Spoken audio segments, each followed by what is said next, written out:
हरियाणा की हर अपडेट के लिए बेल आइकन दबाएं और सब्सक्राइब करें STV हरियाणा न्यूज।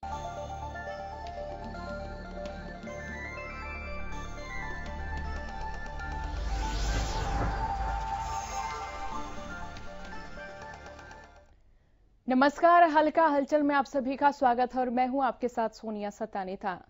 हमारे इस बुलेटिन में हम आपको बताते हैं कि आज आपके हलकों में क्या कुछ खास रहने वाला है, क्या खबरें आज आपके हलकों की हम प्रमुखता से उठाने वाले हैं। बुलेटिन की शुरुआत करेंगे इस वक्त की बड़ी और अहम खबर के साथ। अहम खबर तमाम दर्शकों तक साझा करें जो कि इस वक्त चंडीगढ़ से सामने आ रही है। सीएम और आड़तियों के बीच बैठक होगी और मुख्यमंत्री आवास पर यह बैठक होनी है।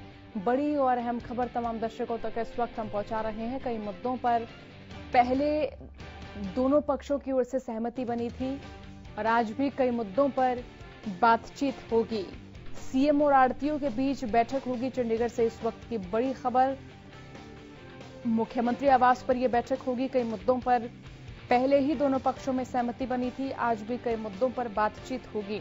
सीएम और आड़तियों के बीच ये बैठक होगी। मुख्यमंत्री आवास पर यह बैठक होनी है क्योंकि देखिए लगातार कृषि बिलों को लेकर, अध्यादेश को लेकर किसान विरोध प्रदर्शन कर रहे हैं, आड़ती भी प्रदर्शन कर रहे हैं।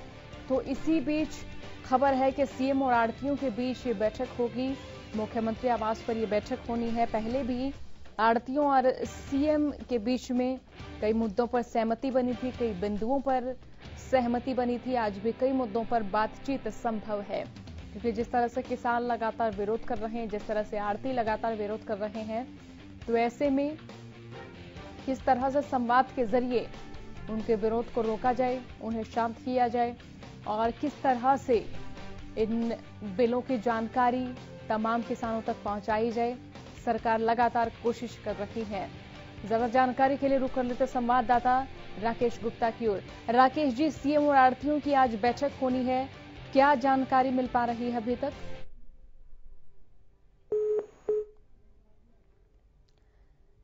राकेश जी, सीएम और आड़तियों के बीच बैठक होनी है, क्या जानकारी मिल पा रही है अभी तक? तो चलिए, राकेश जी से हमारा संपर्क टूट गया है, लेकिन आपको हम खबर बता रहे हैं सीएम और आड़तियों के बीच ये बैठक होगी। मुख्यमंत्री आवास पर यह बैठक होनी है क्योंकि देखिए लगातार किसान और आड़ती विरोध प्रदर्शन कर रहे हैं कृषि बिल को लेकर, अध्यादेश को लेकर। तो ऐसे में ये जरूरी हो जाता है कि किस तरह से किसानों पर बात की जाए, किस तरह से किसानों के साथ सहमति सरकार दर्ज कराए। और सरकार की ओर से 3 सांसदों की कमेटी भी गठित की गई थी। हालांकि किसान संगठनों और किसान नेताओं और इस कमेटी के बीच जो वार्ता चर्चा हुई उससे किसान असंतुष्ट नजर आए। अब बात आड़तियों की करें तो आड़ती भी किसान संगठनों के साथ विरोध प्रदर्शन करते हुए नजर आ रहे हैं। तो ऐसे में आड़तियों का भी यही कहना है कि अगर ये कृषि बिल लागू होते हैं तो आड़तियों का रोजगार भी खतरे में आ जाएगा, कंपनी राज देश में दोबारा लागू होगा। रुक कर लेते हैं हमारे संवाददाता की ओर, राकेश गुप्ता की ओर हम रुक कर लेते हैं। राकेश जी, सीएम और आड़तियों के बीच ये बैठक होनी है, क्या जानकारी मिल पा रही है?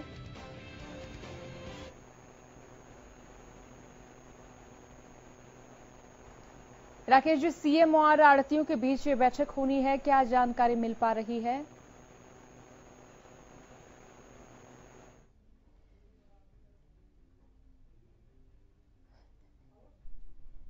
जी राकेश जी, सीएम और आड़तियों के बीच बैठक होनी है, क्या जानकारी मिल पा रही है?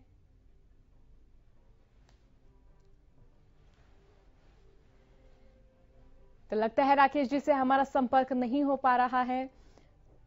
तो देखिए, सीएम और आड़तियों के बीच ये बैठक होनी है क्योंकि लगातार किसान भी विरोध प्रदर्शन कर रहे हैं और इसी बीच आड़ती भी किसानों के साथ सहयोग करते हुए नजर आ रहे हैं।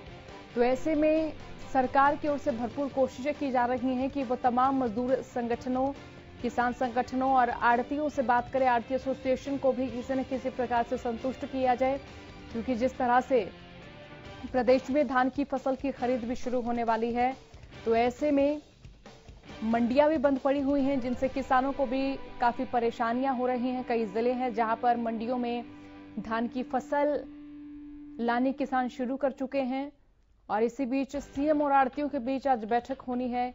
इस बैठक को बेहद अहम माना जाए क्योंकि लगातार इन कृषि बिलों को लेकर आड़ती सड़कों पर हैं, विपक्षी नेता सड़कों पर हैं, किसान सड़कों पर हैं। तो ऐसे में अब ये देखना होगा कि बैठक का क्या परिणाम निकल कर आता है, क्या सकारात्मक परिणाम देखने को मिलता है या फिर आड़ती अपनी अगली रणनीति बनाने की दिशा निर्धारित करेंगे। क्योंकि देखिए लगातार सरकार की ओर से किसानों को समझाने की कोशिश की जा रही है, लेकिन वो कोशिश असफल नजर आई। किसान संगठन, किसान नेता 3 सांसदों की कमेटी से भी असंतुष्ट नजर आए। निष्कर्षीय ये कमेटी मानी गई किसानों की ओर से। अब बात आड़तियों की करें तो आड़तियों का भी लगातार यही कहना है कि अगर ये बिल लागू होते हैं तो कहीं ना कहीं उनकी जो भूमिका है वो समाप्त हो जाएगी। कंपनियों के जरिए फिर फसल की खरीद होगी और ऐसे में दोबारा कंपनी राज स्थापित होगा। तो कई प्रतिक्रियाएं आड़तियों की ओर से भी सामने आ रही हैं, किसानों की ओर से भी सामने आ रही हैं।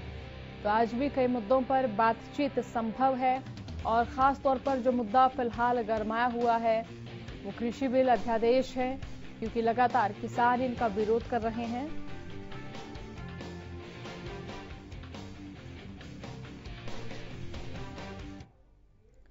और चलिए आपको लिए चलते हैं इस वक्त की एक और बड़ी और अहम खबर की ओर। एक और बड़ी खबर जो कि सिरसा से सामने आ रही है। कुमारी शैलजा विभिन्न कार्यक्रमों में आज शिरकत करेंगी।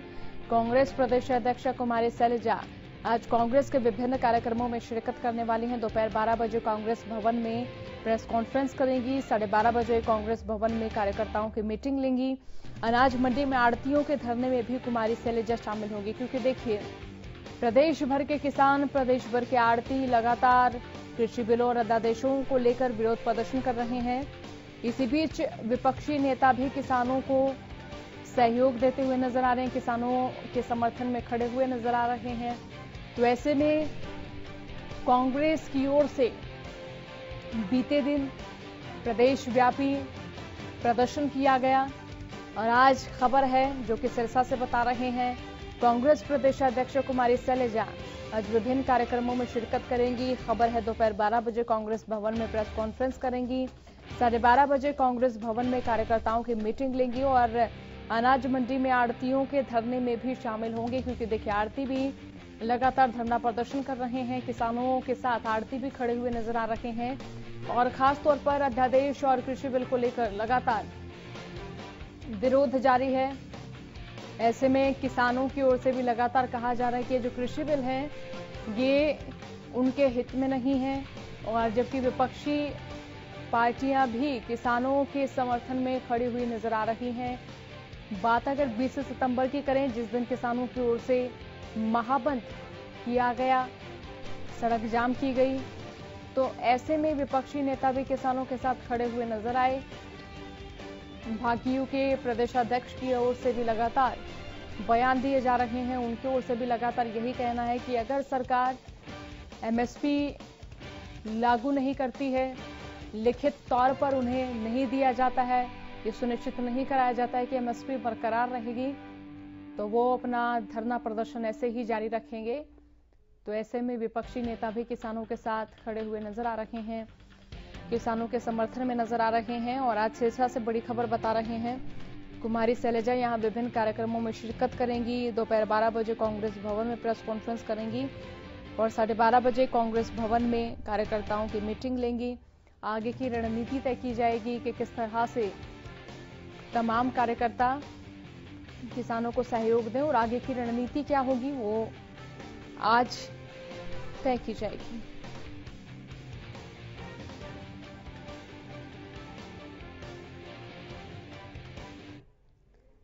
और चलिए इस वक्त की एक और बड़ी खबर से आपको मुखातिब करा देते जो कि इस वक्त गोहाना से सामने आ रही है, जहां पीटीआई टीचर्स के धरने का 100वां दिन है। क्योंकि देखिए बर्खास्त पीटीआई टीचर्स लगातार धरना प्रदर्शन कर रहे हैं।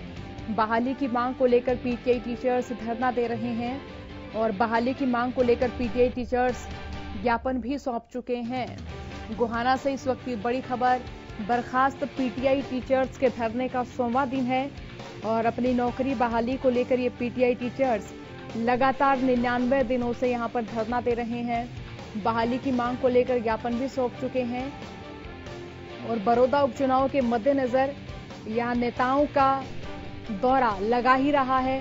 और इसी बीच पीटीआई टीचर्स ने तमाम नेताओं से भी बातचीत की है चाहे वो नेता पक्ष के हों चाहे विपक्ष के हों, उन्हें भी बताया गया है कि वो यहाँ पर लगातार धरना दे रहे हैं। कई महीनों से उनका धरना जारी है और आज पीटीआई टीचर्स के धरने का 100वां दिन है। 99 दिन वो पूरे कर चुके हैं और इसी बीच किसी भी तरह का कोई आश्वासन उनको नहीं दिया गया है। हालांकि जो आश्वासन उनको दिए गए थे वो भी सिरे चढ़ते हुए नजर नहीं आए।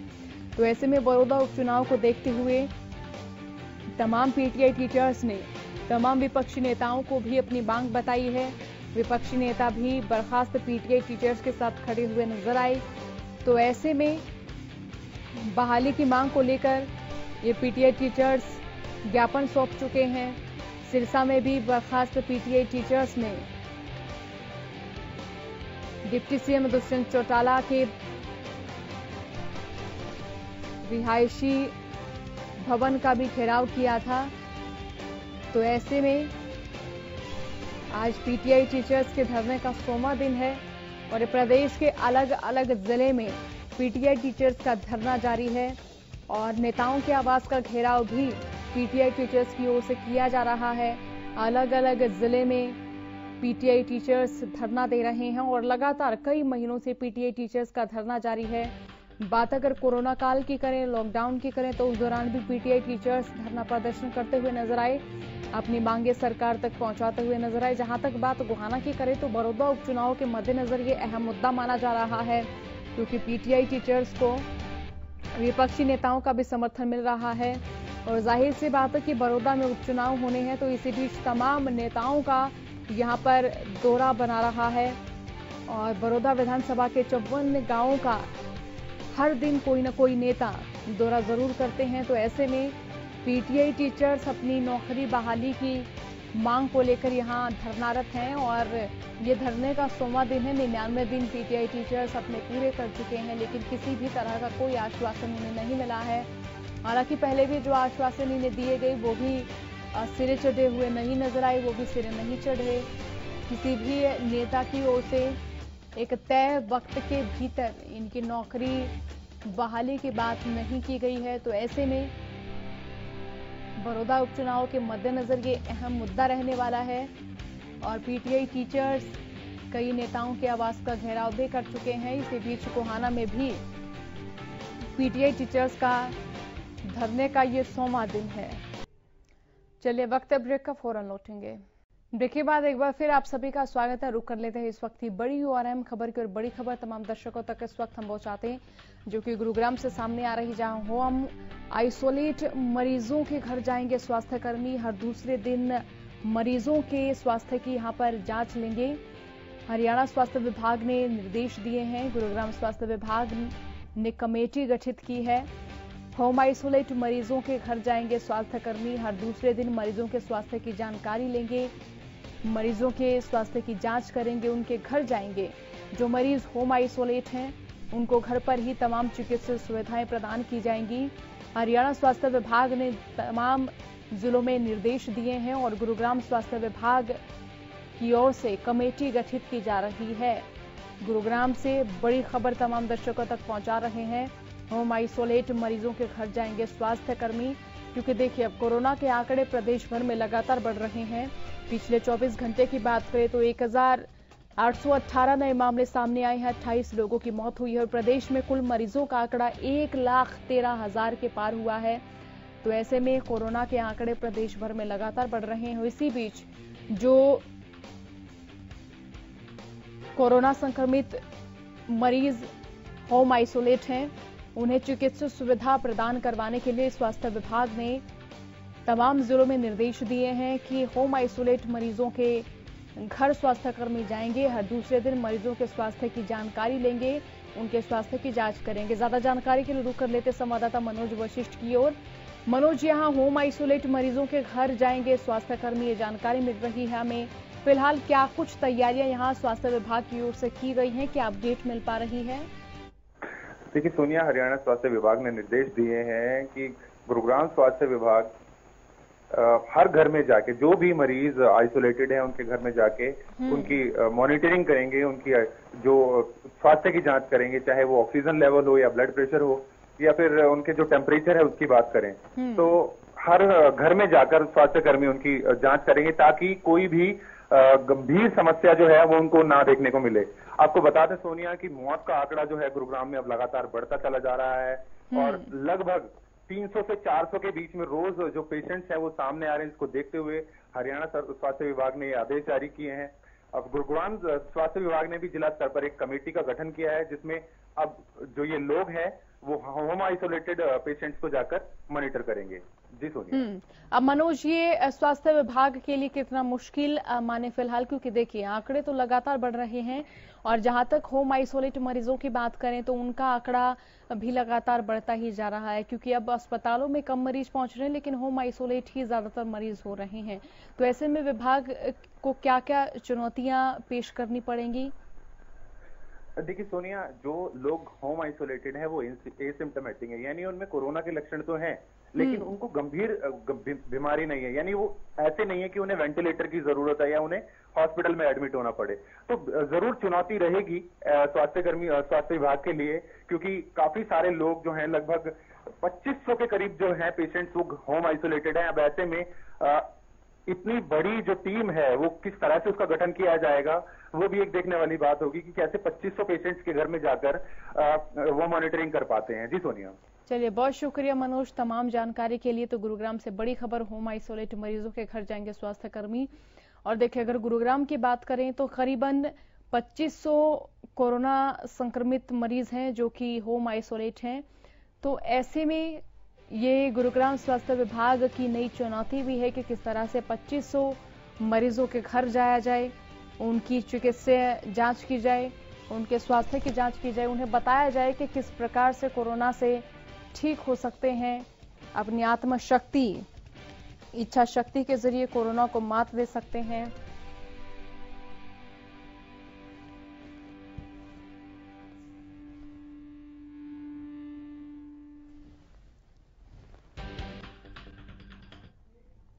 और चलिए इसी बीच आपको मुखातिब करा देते हैं एक और बड़ी और अहम खबर से। एक और बड़ी खबर, हरियाणा में कोरोना के आंकड़े लगातार बढ़ते जा रहे हैं और हरियाणा में दिन प्रतिदिन कोरोना के आंकड़ों में इजाफा हो रहा है। पिछले 24 घंटे में 1818 नए मामलों की पुष्टि हुई है और गुरुग्राम से 314 मामले सामने आए, फरीदाबाद से 251, करनाल से 104 मामले सामने आए, हिसार से भी 104 नए मामले सामने आए हैं, कुरुक्षेत्र से 99 मामले सामने आए, रोहतक से भी 96 नए मामले सामने आए हैं। तो देखिए, प्रदेश भर में कोरोना का आंकड़ा लगातार बढ़ता जा रहा है और प्रदेश में कुल कोरोना संक्रमितों की जो संख्या है वो 1,13,000 के पार पहुंच चुकी है।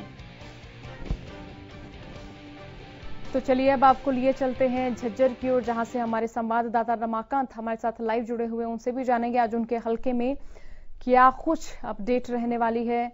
रमाकांत, ये बताएं कि आज आपके हलके में क्या खबरें रहने वाली हैं, किन खबरों को आज आप प्रमुखता से उठाने वाले हैं?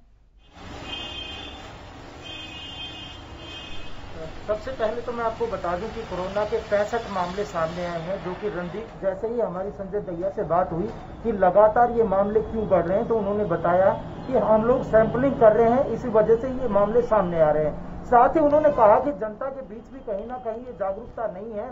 हम लगातार सोशल मीडिया हो या प्रिंट मीडिया, इलेक्ट्रॉनिक मीडिया के माध्यम से लोगों को अवेयर करते हैं, लेकिन लोगों में अभी कोरोना का जो भय होना चाहिए था वो नहीं है।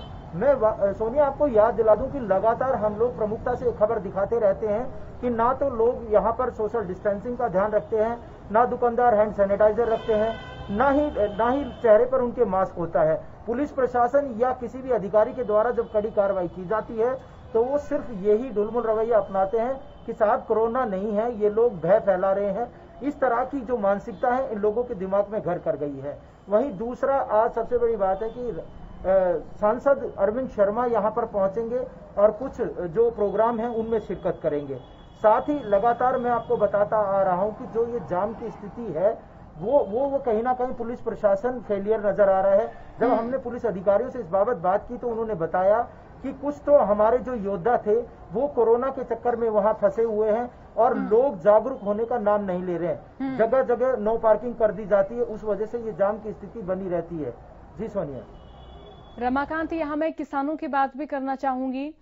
किसानों का विरोध प्रदर्शन यहां पर जारी है और जरा ये भी बताएं कि क्या यहां पर कांग्रेसी कार्यकर्ताओं का बीते दिन प्रदर्शन जारी रहा और आज क्या अपडेट मिल पा रही है? बात करें जो कल 2 कांग्रेसी विधायक यहां पर पहुंचे थे, रघुवीर सिंह कादियान और कुलदीप वत्स। उन्होंने प्रखर जोर देते हुए कहा था कि कांग्रेस पार्टी इन किसानों के साथ खड़ी है, साथ ही भारतीय जनता पार्टी और जेजेपी की सरकार हमारे भोले भाले किसानों को वर्ग लाने की कोशिश कर रही है। यहाँ तक कि उन्होंने जो 3 अध्यादेश आए थे उनको काला कानून बताया। मैं आपको बता दूं कि यहाँ से कुछ दूरी पर ही बेरी है और बेरी में किसान लगातार धरने पर बैठे हैं और भिन्न भिन्न खापों का उनको समर्थन भी मिल रहा है। किसान ये बताते हैं कि सरकार द्वारा हमें वर्ग लाने की कोशिश की जा रही है, लेकिन हम कहीं ना कहीं अपने जो मांग है उस पर अडिग हैं। एमएसपी का रेट फिक्स किया जाए, क्योंकि उन्होंने एक उदाहरण दिया था कि कपास की खेती का 5850 रुपए जो एमएसपी जो सरकार के द्वारा निर्धारित किया गया था, उससे भी कहीं ना कहीं हमें बहुत कम एमएसपी मिल रहा है। क्योंकि यहाँ पर तो कपास की खेती नहीं होती, लेकिन हिसार या भिवानी साइड में जो कपास की खेती होती है और उन किसान भाइयों को वहां पर इस बिना एमएसपी के अपने कपास को बेचना पड़ रहा है। तो ये चीजें कहीं ना कहीं उनके जहन में है कि इस तरह का जो भी अध्यादेश इन लोगों ने लाया है और अगर इस तरह का ये इम्प्लीमेंट हो जाती है तो किसानों को बहुत बड़ा नुकसान होगा। किसान अपनी मांगों को लेकर पूरी तरह से अड़िग हैं और अपने शांतिपूर्वक धरने पर बैठे हैं। जी सोनिया। चलिए, बहुत शुक्रिया रमाकांत तमाम जानकारी के लिए। तो आज हल्का हलचल में हमने हमारे संवाददाताओं से जाना और खबरें भी बताई, तमाम दर्शकों तक पहुंचाई कि आज उनके हलके में क्या क्या खबरें रहने वाली हैं और क्या क्या प्रमुख खबरें आज अलग अलग जिले से फिलहाल हमारे समक्ष आई हैं। फिलहाल के लिए इतना ही। बने रहिए हरियाणा न्यूज के साथ। नमस्कार।